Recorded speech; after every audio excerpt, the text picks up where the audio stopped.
రాష్ట్రంలోని రైతులకు ఏకకాలంలో రైతు భరోసా పథకాన్ని అమలు చేయాలని నిర్ణయించినట్లు ముఖ్యమంత్రి రేవంత్ రెడ్డి చెప్పారు. వానాకాలం సీజన్లో పంటలకు పెట్టుబడి ఖర్చుల కోసం అన్నదాతలు ఎవరి దగ్గర చెయ్యి చాచి అప్పు అడగకుండా చూడాలన్నదే తమ ఉద్దేశమని తెలిపారు.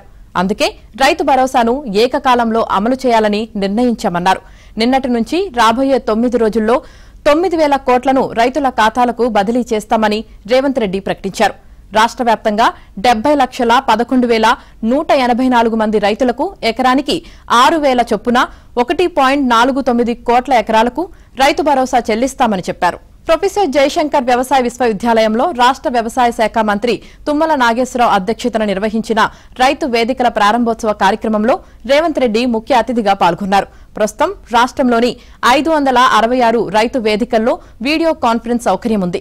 మరో 1,034 రైతు వేదికల్లో వీసీ సౌకర్యం కల్పించే కార్యక్రమాన్ని సీఎం ప్రారంభించారు. రాష్ట్ర వ్యాప్తంగా 1,600 రైతు వేదికల్లో ఈ కార్యక్రమాన్ని ప్రత్యక్ష ప్రసారం చేశారు. ఇదే వేదిక నుంచి ముఖ్యమంత్రి రేవంత్ రెడ్డి వానాకాలం రైతు భరోసా నగదు బదిలీ కార్యక్రమాన్ని మీటానొక్కి ప్రారంభించారు.